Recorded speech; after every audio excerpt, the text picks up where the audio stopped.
Muy buenas tardes para todos. Bueno, un vuelco dramático tuvo el momento en que regionalmente se vienen elecciones, con el asesinato que a priori no se sabía, pero se especuló con un montón de cosas, politizando siempre, ¿no? Desde la arena habría que ver qué viabilidad tienen esas especulaciones. Lo cierto es que después se lo atribuyó un grupo vinculado al narcotráfico. Vamos a repasar, estamos hablando de Ecuador, obviamente, también tener en la mira las elecciones en Argentina el domingo. En fin, esto es el principio de algo, es algo aislado, ¿qué tenemos que imaginar o esperar? Repasemos la crónica de Telemundo, por favor. Defender esta patria nos ha costado la vida y no vamos a permitir una nueva traición. Defender esta patria nos ha costado la vida y no vamos a permitir una nueva traición. Estas eran las palabras que pronunciaba el aspirante presidencial ecuatoriano Fernando Villavicencio momentos antes de ser asesinado. El candidato del movimiento de centro Construye fue baleado al momento de abandonar el Coliseo al norte de Quito, donde realizó un acto de campaña. Hace una semana, él y su equipo ya habían denunciado una gravísima amenaza de alias Fito, líder de la organización narcotraficante Los Choneros, quien está detenido. La policía provocó una explosión controlada en el sitio del atentado, donde al parecer había una bomba. El 20 de agosto, compañeras y compañeros, se decide entre la mafia y la patria. O triunfan los mafiosos, o regresan los mafiosos, o la gente buena, los demócratas, la gente valiente, gana la batalla, gana la patria. Según el médico Carlos Figueroa, amigo de la víctima y que la acompañaba en el momento del ataque, hubo como 30 disparos. El diario El Universo, el principal del país, señaló que Villavicencio fue asesinado al estilo sicariato y con 3 tiros en la cabeza. El centrista era uno de los 8 candidatos presidenciales para las elecciones generales anticipadas que se realizarán el 20 de agosto. Los convoco con urgencia y los llamaré uno por uno para que depongamos en este momento actitudes proselitistas, para que dejemos de lado esta campaña por un rato y nos sentemos juntos, a discutir cuál es el futuro de nuestro país, a tomar juntos decisiones que después nos comprometamos a respaldar, porque solo ninguno de nosotros va a poder. La violencia en pleno proceso electoral también suma el asesinato de un alcalde y un candidato a diputado. Ecuador sufre en los últimos años un embate del crimen vinculado al narcotráfico, lo que casi duplicó la tasa de homicidios entre 2021 y 2022. Según las últimas encuestas, Villavicencio ocupaba el segundo lugar en intención de voto con 13%, detrás del 26% que apunta la abogada Luisa González. Tras informar del deceso, el presidente Guillermo Lasso aseguró que el crimen organizado ha llegado muy lejos y que el asesinato no quedará impune. El mandatario convocó a la sede presidencial, al Gabinete de Seguridad y a los titulares de organismos estatales.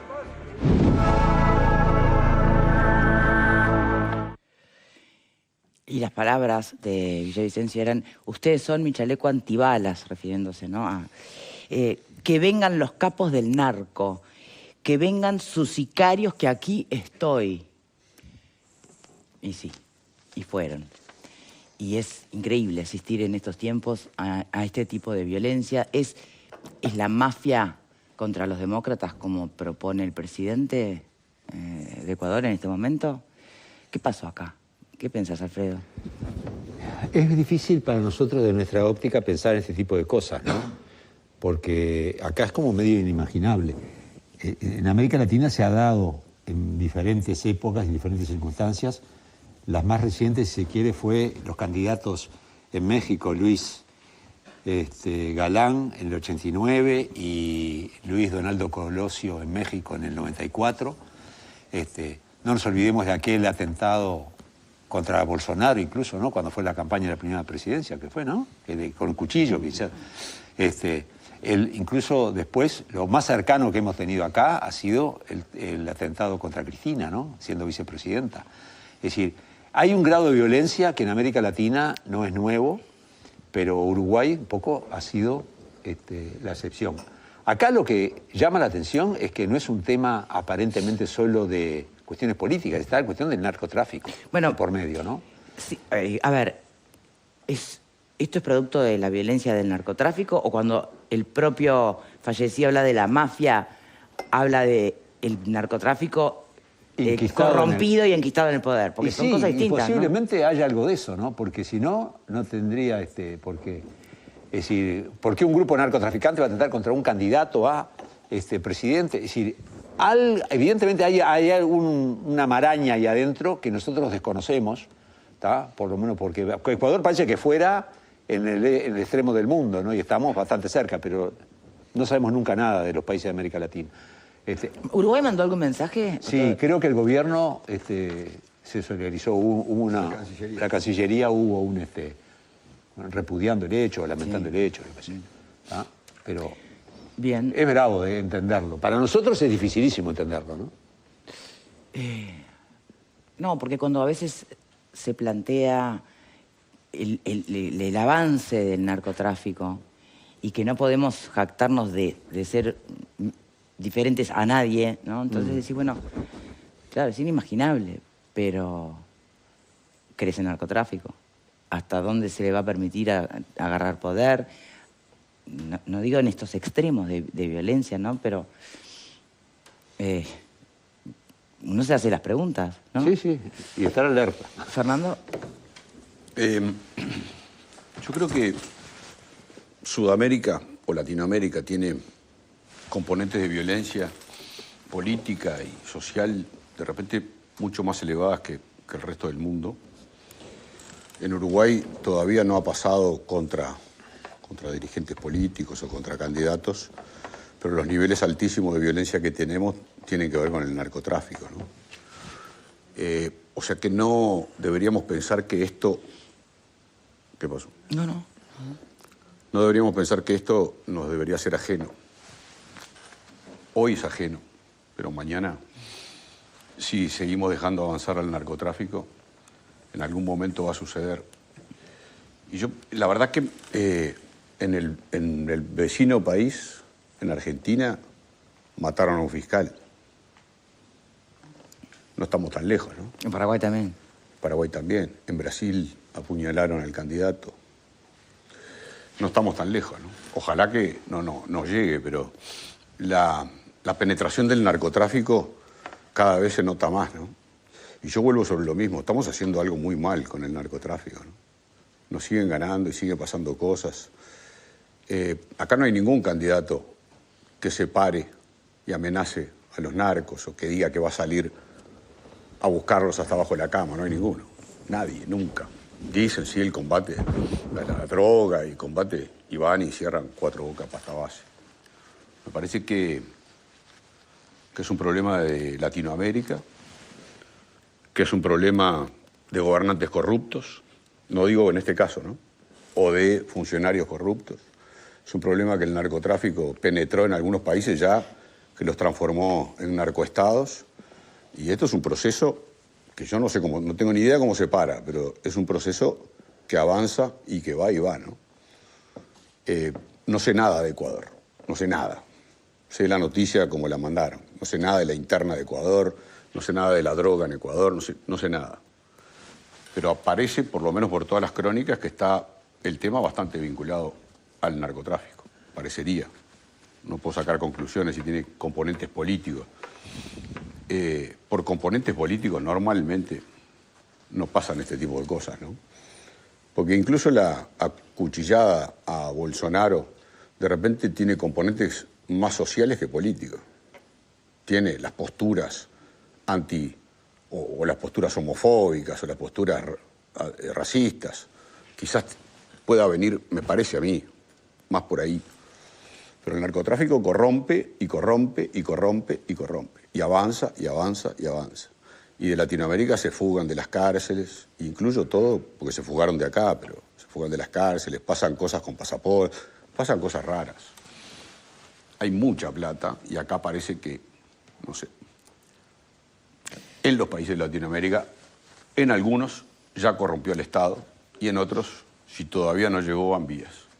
Entonces, a mí pensar en esto como una cuestión política, no, yo creo que no, que esto tiene otra cosa que ver. Sí, pero se habló se le adjudicó autoría, por ejemplo, desde el Foro de San Pablo, antes que se supiera, ¿no?, quiénes eran. Ahí se empieza a politizar, igual que todo. Se empieza a politizar. La derecha en Brasil hizo también, se victimizó también frente a la izquierda, y no. Y en Argentina también en algún momento, hasta yo dudé de la veracidad, de la posibilidad de que sea un atentado y no una cosa ficticia. Ya estar dudando si es un atentado o una cosa ficticia, está hablando de un nivel de inmoralidad que me parece que vamos muy mal.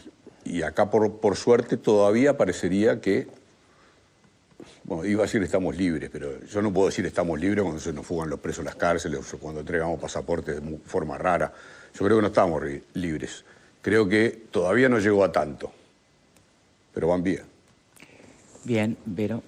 ¿Es un Sí, análisis? que ¿Tenés algo más cambiaría, optimista o no? ¿O vas por ¿cómo? esa línea? ¿Se puede ser más optimista o no? Yo creo que si uno mira un poco hacia atrás, lo que viene pasando en Ecuador y compara un poco con lo que está pasando en nuestro país, no es para hacer un paralelismo, pero sí es para decir hay alarmas que se encienden. Bien. Hay que estar atentos porque hay cosas que pasaron en Ecuador y que están pasando en Ecuador y cosas que están pasando en Uruguay que van, no quiero decir que al mismo destino, pero van en un mismo sentido. Yo no creo que esto sea un atentado por diferencias políticas. Sí, una de las cuestiones que planteaba este candidato en su plataforma y en su discurso era que Ecuador se estaba convirtiendo en un narcoestado. Y allí está la confluencia del poder político y del poder del narcotráfico. Exacto, Entonces, por eso yo digo, ¿hablar de narcotráfico o hay que hablar de la mafia, como hacía referencia al propio candidato? Justamente, creo que eso fue una de las cosas que él toca. Base en en los negocios ilícitos. Claro, pero necesita de las figuras clave que están en el poder. Bueno, de hecho, si uno... Por ejemplo, hay un artículo bien interesante en la BBC de una experta en seguridad, Carla Álvarez, que analiza todo el fenómeno a la luz de lo que estaba pasando el mes pasado, ¿no? Cuando este atentado aún no existía, pero que se veía venir en función de, bueno, amenazas concretas que este candidato tenía, pero que además... Pero no viste los políticos asesinados ya, exacto. ¿no? Que alcaldes, candidatos. Ahí está. Y un avance de los homicidios de un 300% en los últimos 7 años vinculados al narcotráfico. Cuando uno ve el diagnóstico que ella hace, dice... Hay varias cosas que pasaron en Ecuador en este último tiempo, sobre todo desde el gobierno de Lenín Moreno y que también el gobierno de este presidente continúa, que es un desmantelamiento del Estado. Había un Ministerio de Justicia, se desmantela. Solo un 25% de los casos de delincuencia llegan al sistema judicial. Ni siquiera el sistema judicial abarca a todos los casos. Habla de un presupuesto que se recorta. Y ahí, bueno, aparecen las suspicacias respecto a por qué se recorta el presupuesto en el combate al narcotráfico y habla de corrupción, ¿no? Corrupción que tiene que ver con el sistema policial y también con las Fuerzas Armadas y de otro fenómeno que yo creo que aquí en Uruguay tenemos que estar muy atentos, que es lo que pasa en el sistema carcelario. De hecho, uno de los cabecillas del grupo que por lo menos en primera instancia se adjudicó este atentado está preso. Y es quien domina parte del sistema carcelario. Hemos asistido a noticias todos los días en Ecuador de motines, de masacres dentro de las cárceles y nosotros las miramos como una noticia aislada, pero creo que el fenómeno es mucho más significativo. Sí, hablando de muertes adentro de las cárceles, vamos a ir con eso después nosotros también. Bien, acá. Tiene años y tiene que ver con eso, ¿no? Cómo el Estado se va corriendo, cómo el narcotráfico y el crimen organizado va cediendo espacio y después, de un momento a otro, ves estas cosas y te preguntás, ¿cómo es que llegamos hasta acá? Me parece que hay, en ese mismo sentido, situaciones que nosotros tenemos que atender, que no son anécdotas. Ya deja de ser una anécdota que se vaya caminando a tirar la basura una persona que estaba vinculada con el narcotráfico, que en este caso estaba detenida. ¿Escuchaste las explicaciones del Sí, director? escuchamos las explicaciones de Mendoza. Sí. Entre otras cosas, digo, no hay explicación de cómo alguien que se fuga... No sabía quién era o su vinculación con El tema no Marcel. es saber quién era. El tema es que es un recluso que salía a tirar la basura, que va con una custodia policial, se va en moto en abril del 2021, estamos en agosto del 2023. En ese caso, puntualmente, ¿viste? El tipo estaba cumpliendo con un rol que se supone tienen que hacer. No es que tenía un privilegio de salir solo a tirar la basura. Formaba parte, por lo que explicó Mendoza, de... Bueno, una suerte de, no sé, trabajo o socialización mínima que tenía que... Bueno, no estaba solo, porque todos decíamos, ¿cómo sale un tipo solo a sacarlo? Tenía la custodia. ¿Qué podría haber hecho el custodia cuando Pero el tema no es el custodia. delincuente se sube a la moto y se va? ¿A disparar? El tema no custodia. es solo el custodia, es que Es para el que a vos te estén operativo. esperando a la hora precisa en que vas a sacar No, la por basura, supuesto, pero hay digo, un ¿cómo podrían entorno- haber detenido ese momento? Pero se llama corrupción. ¿También del custodia? Se llama corrupción, la investigación judicial y administrativa le pondrá las figuras y las personas del entorno concretas, no sé si será el custodia o el que estaba adentro. Alguien coordinó ese rescate, porque prácticamente parece un rescate. Obviamente. Entonces, hoy es ahí, mañana es acá, y digo, bueno, y todo lo que hemos visto. con Uno los qué lo horrible, porque demorado no y podemos todo. caer, ¿no? En la desesperanza, porque si no... No es la desesperanza. ¿Qué es batalla no, librás? Es no seguir Sí. en la ingenuidad de decir, a nosotros Bien. no nos pasa porque nosotros somos distintos Bien. al resto de América Latina. Y hay un detalle que no es menor. Sí, Ecuador distinto no hasta es- ahí, pero roban un banco y Fernando y mucha gente enseguida empieza a pensar en las posibles tupabandas de regreso a los tiempos violentos de los 60 y 70. bien, digo, Entonces, viste, es muy difícil ir por una línea Déjame decir una cosa más que objetiva. me parece importante también Sí. para contextualizar lo de estas cuestiones de alarmas. Ecuador no es un país productor de droga. Ecuador es un país de tránsito. Como Y ha- nosotros. Y ha sido, a la luz de lo que ha pasado en estos últimos años, un tránsito que para muchos está liberado. En función de lo que decíamos, bueno, el Estado que se corre, que deja actuar, la policía corrupta, las Fuerzas Armadas corruptas, y es un lugar de tránsito de droga del continente americano a Europa. Cualquier paralelismo, yo creo que es más que Mira, pura coincidencia. alguien dijo una vez, si se acaba el mundo yo me voy para el Uruguay, porque en el Uruguay las cosas pasan 20 años Más después. tarde, sí. Claro, y vos decís, hace 20 años acá, no había enfrentamientos entre bandas como hay hoy por territorio para el narcotráfico. Es eso. Y hoy están. Creo que fue Guarteche el que lo avisó en su momento. Libros se han Y escrito todo, sobre y eso. Sí, creo ¿te que acordás fue. que habló que íbamos rumbo a El Salvador? Y bueno, ¿y vos creés que acá estamos libres de eso? ¿Por qué? No, yo ¿Qué creo nos que no. creemos mejores Yo coincido que quién? contigo. Mejores que ¿Conocés la nadie. interna vos? No digo, hablo como abogado, como penalista, considerando algunos clientes. ¿Conoces un poco la interna? Yo creo que Están estamos... pasando cosas demasiado... No, yo creo que estamos años luz de lo que es Ecuador. Ecuador es un país que ha sido corrupto desde que yo tengo uso de razón. Claro. Ecuador es un país donde uno de los presidentes se escapó y fue enjuiciado, una cosa de loco, pero fue enjuiciado en ausencia y le cayeron 8 años de prisión allá en el 2007, Correa creo que era. Producto de parte de esta movida también. Ecuador es un país que está bien, sí, es de tránsito, pero es de almacenamiento también de droga. Que no tiene nada que ver con Uruguay. acá no tenía. No tiene nada que ver con Uruguay. Entonces, cuando uno ve estas cosas, los hilos, capaz que, claro, si uno la proyecta al Uruguay, a la Argentina o a Brasil, porque el atentado que sufre Bolsonaro era... Si vos querés matar a alguien, lo matás. Eso es una realidad. ¿Está? Entonces, el ¿Pensé que fue ficticio lo de Bolsonaro? No es ficticio, pero no es un tema... yo creo que, claro, tenía muchos detractores y algunos que no estaban muy bien de la cabeza. Y uno de ellos fue con un cuchillo, como el caso que le pasó a... pero hoy todo le atribuimos al narcotráfico. A cosas distintas. No tiene nada que ver con el narcotráfico. No, no tiene nada que ver con el narcotráfico. Y lo de Cristina tampoco. Son fanatismos, es otra cosa. Que hay que controlarlo, sí, porque es contagioso, pero no tiene nada que ver con este tema. Hoy decía Verónica, era periodista esta persona, fue periodista, investigó, hizo saltar la corrupción, entre ellas la corrupción que involucró a Correa. Después trabajó en una comisión de fiscalización donde también denunció un montón de irregularidades y lógicamente se hizo muchos enemigos. Y en estos países donde lamentablemente, que a veces nosotros nos quejamos del Uruguay, pero donde la justicia funciona mal y poco, y donde las agencias de seguridad y la policía funcionan peor que la justicia, estas cosas suceden.